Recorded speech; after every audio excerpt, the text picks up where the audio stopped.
There are 3 rules you must follow when you're in the room with it. 3 simple rules that stand between you and death. Break any one of them, even for a split second, and you're done. Rule number 1, never look away. Rule number 2, never blink both eyes at the same time. Rule number 3, never ever be in the room alone. This is SCP-173, the sculpture.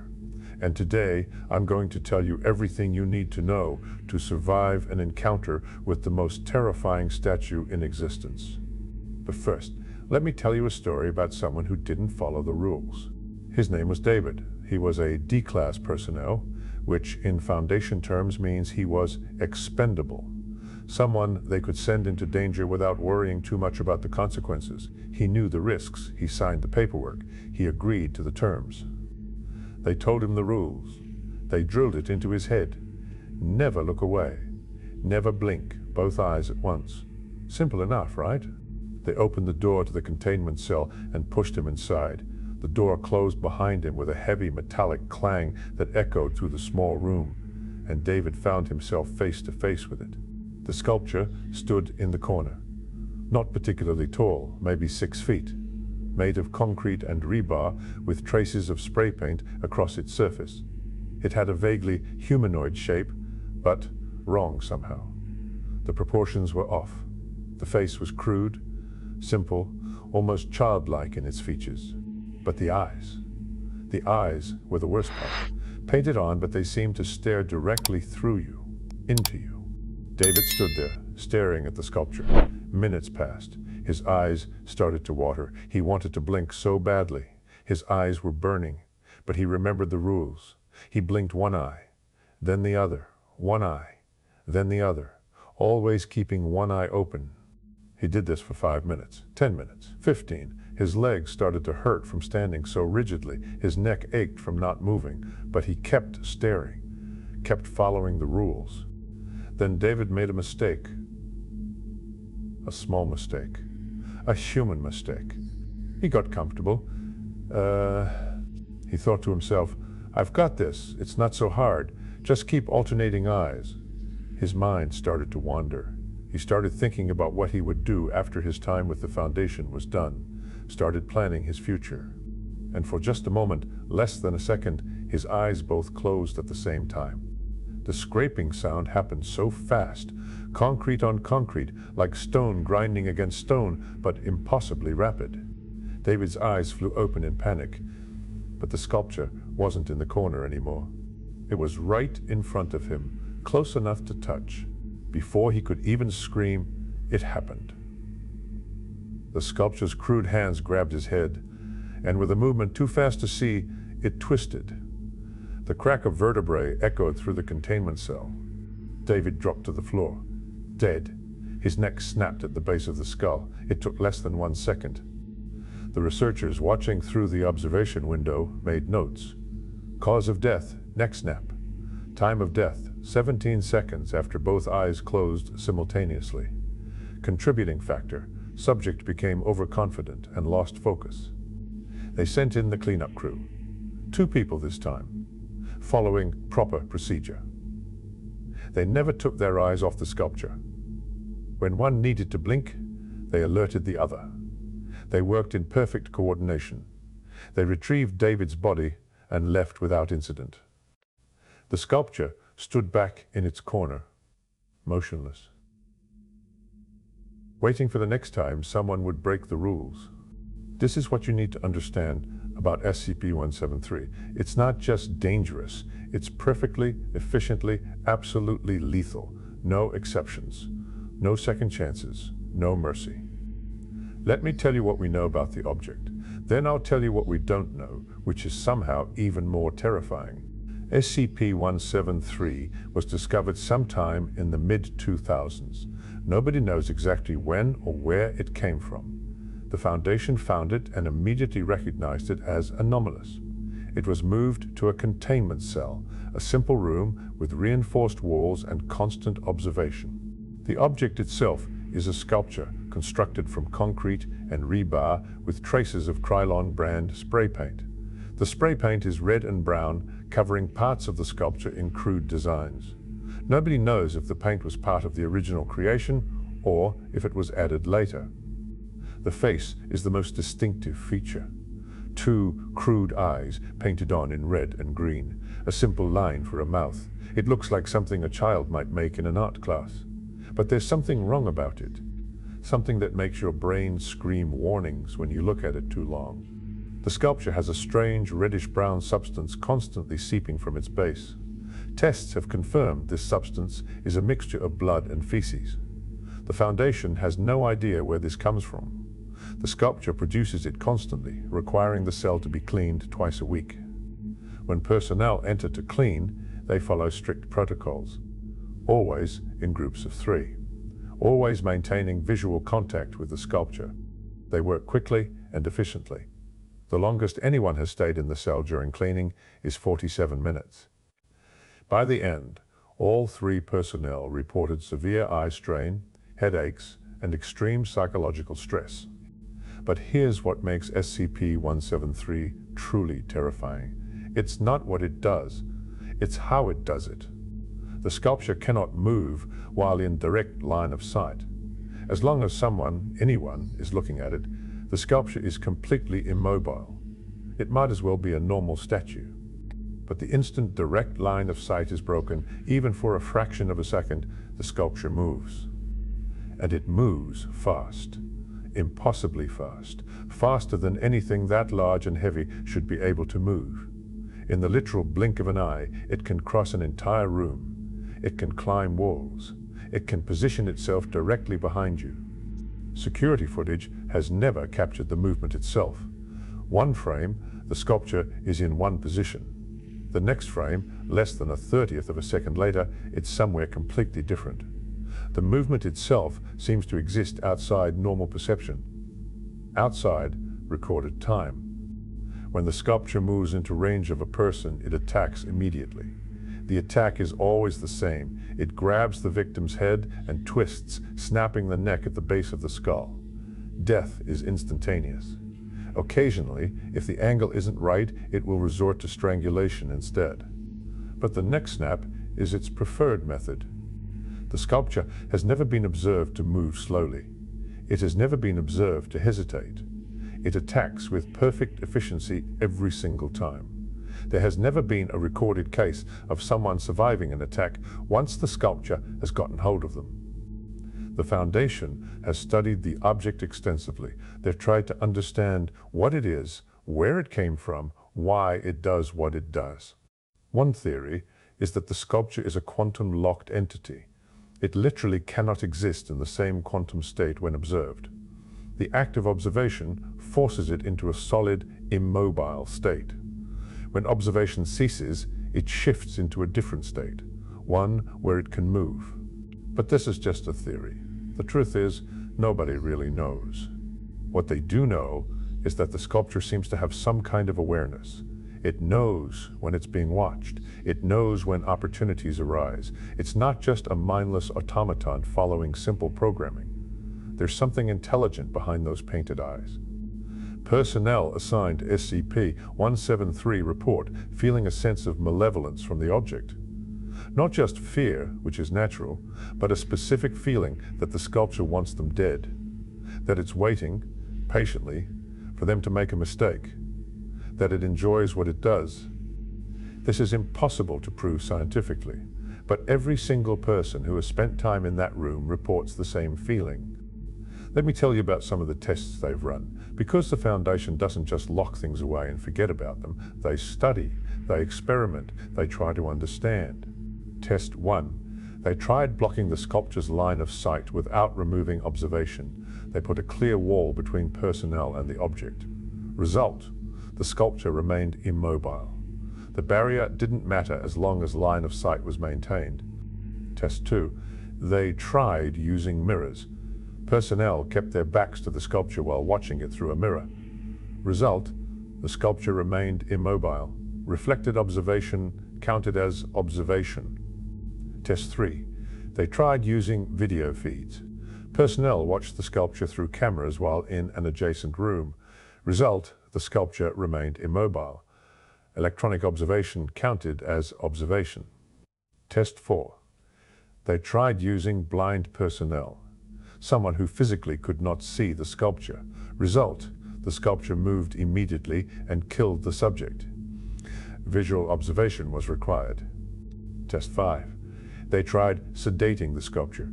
They flooded the room with every sedative, paralytic, and chemical agent they had. Result: no effect.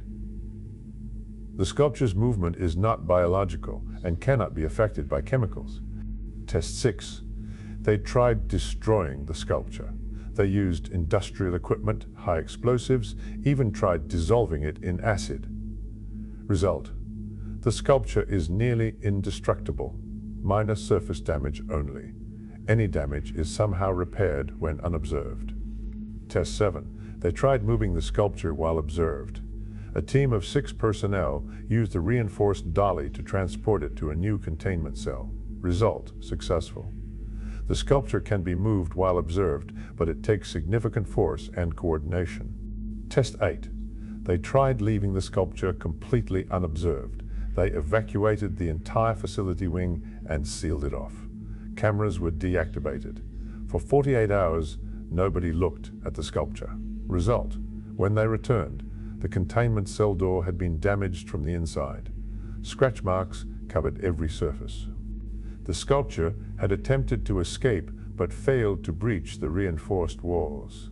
This last test revealed something important. The sculpture doesn't just wait passively. When unobserved, it actively tries to escape. It's intelligent enough to understand its containment and actively works against it. Now let me tell you about the protocols, because if you ever find yourself assigned to SCP-173, and I pray you never are, these protocols might save your life. Protocol 1, minimum of 3 personnel in the containment cell at all times. Never 2, never 1. Always 3 or more. Why? Because if one person needs to blink, another can maintain observation. If something goes wrong with one person, there are backups. Protocol 2, announce your blinks. When you need to close your eyes, you say, blinking out loud. Your partner responds, confirmed, I have visual. This ensures someone is always watching. Protocol 3, maintain distance of at least 3 meters from the sculpture at all times. This gives you reaction time if something goes wrong. Though honestly, 3 meters isn't much safety when dealing with something that can cross a room in a fraction of a second. Protocol 4, if you feel eye strain, fatigue, or any symptoms that might cause you to blink involuntarily, you report it immediately. Your team rotates you out. No shame in it. Eye strain kills. Protocol 5, never turn your back on the sculpture. Always keep it in your peripheral vision at minimum. Always know exactly where it is. Protocol 6, if containment breach occurs, do not attempt to recontain alone. Call for backup. Activate emergency protocols. And whatever you do, keep your eyes on the sculpture until help arrives. These protocols exist because people died learning them. Each rule is written in blood. Each procedure was created after someone made a mistake and paid for it with their life. But here's what really keeps the personnel up at night. The sculpture doesn't just kill, it leaves evidence of something worse. Remember that substance seeping from its base, blood and feces. The Foundation has tested it extensively. The blood is human, multiple different human DNA samples, and it's fresh, constantly fresh. Where does it come from? The sculpture has no visible openings, no wounds, no organic components. It's concrete and rebar. It shouldn't be able to produce organic matter at all. The prevailing theory is too horrible to think about for long. The theory is that the sculpture somehow metabolizes its victims, that the people it kills don't just die, they become part of it. Their biological matter is somehow processed and expelled. But that's not even the worst part. The worst part is what happened during Incident 173 Charlie. A containment breach occurred. Multiple hostile entities escaped simultaneously in a coordinated attack. The facility went into lockdown, alarms everywhere, personnel scrambling. In the chaos, someone forgot about SCP-173. For approximately 7 minutes, nobody was watching it. The cameras in that sector had been damaged during the initial breach. No observation whatsoever. When the response team finally reached the sculpture's containment cell, they found the door had been completely demolished from the inside. The sculpture was gone. They found it 3 levels up, in the personnel cafeteria. 12 people had been in that cafeteria. Researchers taking a late dinner break, security personnel grabbing coffee, normal people just trying to get through their shift. The sculpture had killed them all. But here's the detail that haunts everyone who saw the aftermath. The bodies weren't just killed, they were arranged, positioned, set up in a display. The sculpture had taken the time, while unobserved, to create a scene, a message, a demonstration of what it could do when nobody was watching. All 12 bodies were positioned in a circle, facing outward. Each neck was broken in the exact same way, each face frozen in an expression of pure terror. And in the center of the circle stood the sculpture, back in its normal pose, waiting. When the response team arrived and saw this, they immediately established visual contact. The sculpture remained still. They called for backup. 6 personnel maintained observation while they figured out how to transport it back to containment. It took 4 hours. 4 hours of constant, unblinking observation from multiple angles. Personnel rotated every 20 minutes due to eye strain, but they never broke visual contact, not once. They got the sculpture back to its cell. They reinforced the containment procedures. They added redundant observation systems, and they never forgot the lesson. The sculpture isn't just a mindless killing machine. It's intelligent. It plans, it creates, and given the opportunity, it will kill everyone it can reach. But why? That's the question that nobody can answer. What does the sculpture want? What is it trying to accomplish? Some researchers believe it's a predator, that humans are its food source, and the killing is simply how it feeds. This would explain the metabolized matter it produces. Others believe it's a weapon, created by someone or something to kill humans efficiently, an assassin in statue form, abandoned or lost and found by the Foundation. Some believe it's a punishment, that the sculpture was created as a curse or a judgment, that it targets humanity specifically because of something we did or represent. And a few believe something even stranger. They believe the sculpture is trapped, that it's not trying to kill, it's trying to communicate, that the violence is frustration, not malice, that it's begging, in the only way it can, for someone to understand what it needs. This last theory is controversial. Most personnel reject it outright.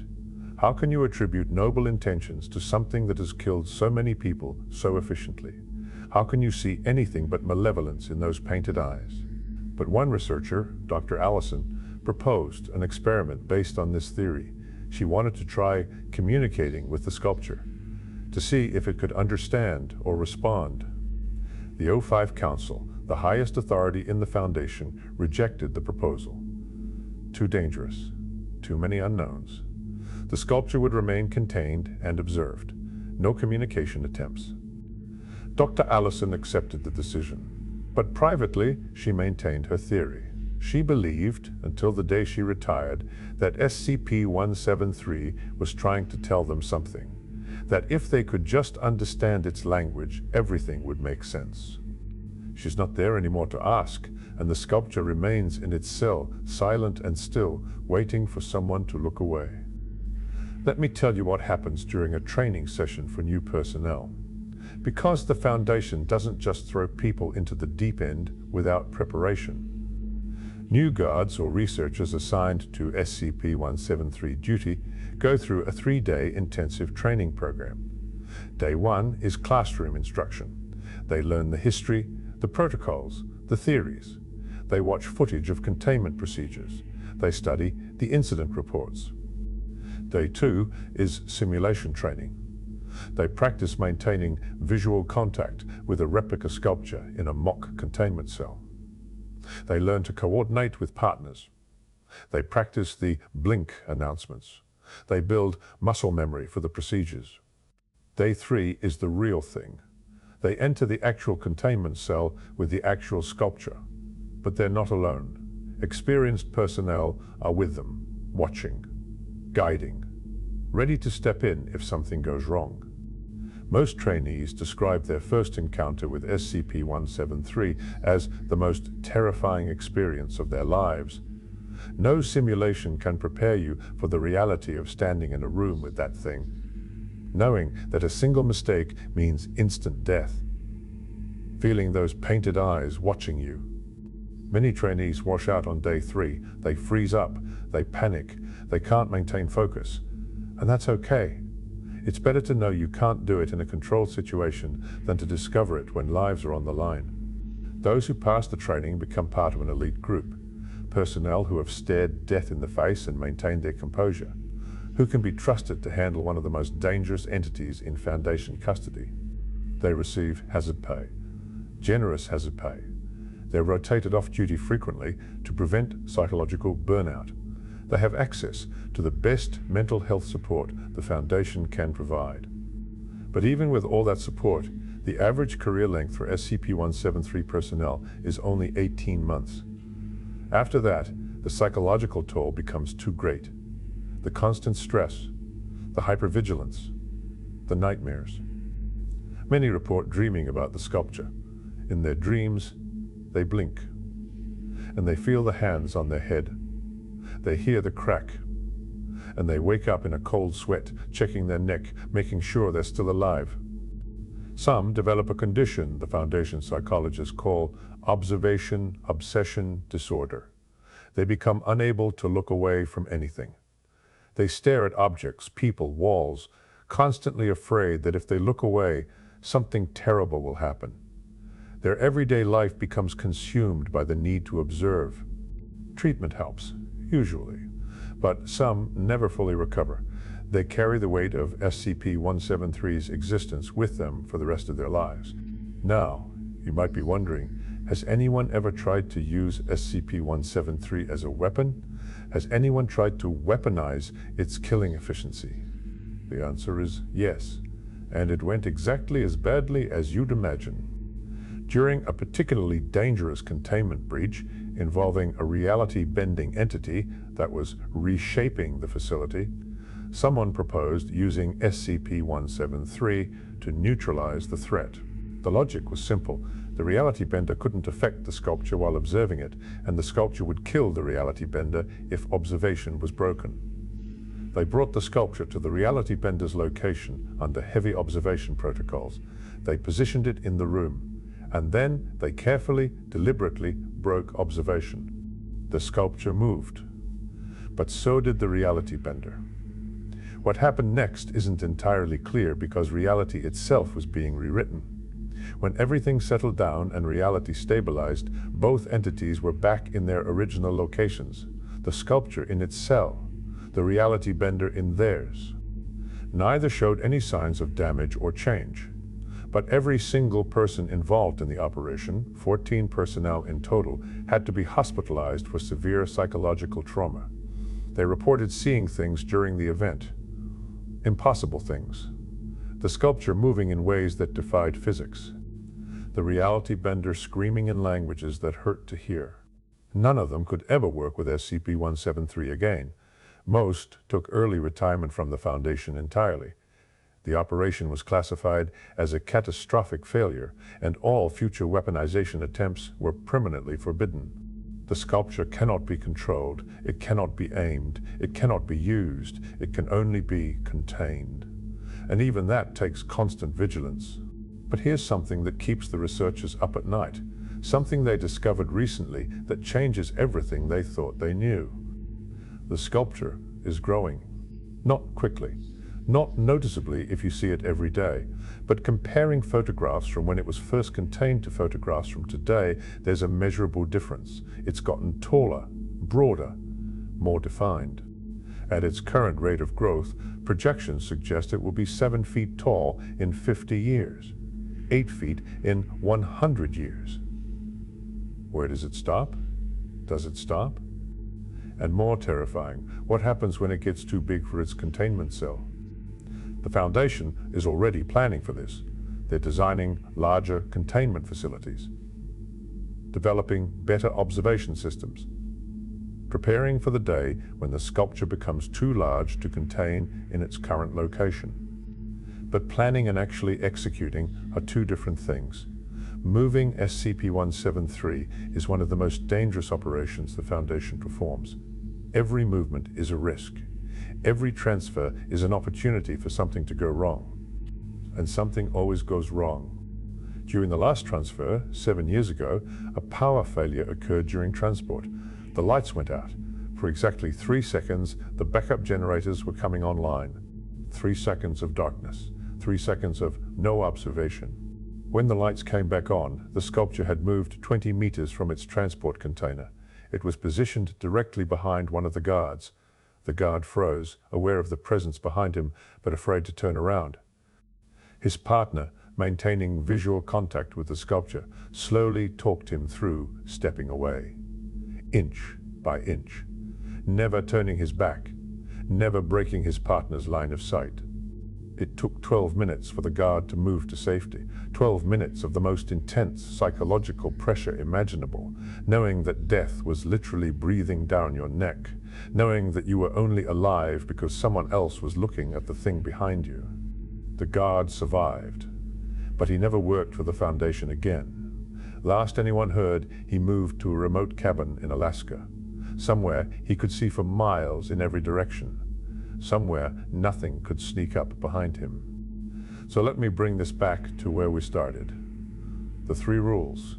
Rule 1, never look away. Because the moment you look away, the sculpture moves.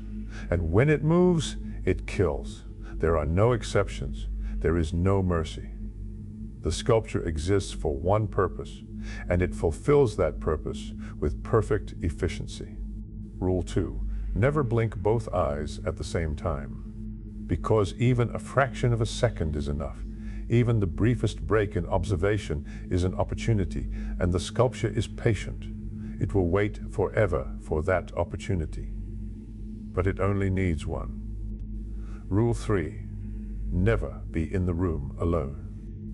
Because humans are fallible, we make mistakes. We get tired. We lose focus. Having a partner means having a backup, having redundancy, having someone who can save your life when you make that inevitable human error. These rules exist because the sculpture exists, and as long as the sculpture exists, these rules must be followed. Not most of the time, not when you remember, every single time, without exception, without failure. Because SCP-173 doesn't give second chances. It doesn't warn you. It doesn't hesitate. It doesn't care about your story, your family, your hopes or dreams. It only cares about one thing, waiting for you to blink. So if you ever find yourself in that room, if you ever face that sculpture with its crude painted eyes and its blood-stained base, remember these rules. Burn them into your mind. Make them as automatic as breathing. Never look away. Never blink both eyes at once. Never be alone. Follow these rules and you might survive. Break them, even for an instant, and you'll join the dozens of others who learned these lessons the hard way. The sculpture will still be there, in its cell, waiting, watching, patient. It has all the time in the world. Do you? Thank you for watching. If you want to hear more stories from the SCP Foundation, make sure to follow this channel. Learn the rules, know the dangers, stay informed. Because knowledge is the only weapon we have against things like SCP-173. And remember, if you ever hear someone talking about a sculpture that can't move when you look at it, now you know. Now you understand. Don't blink. Your life might depend on it.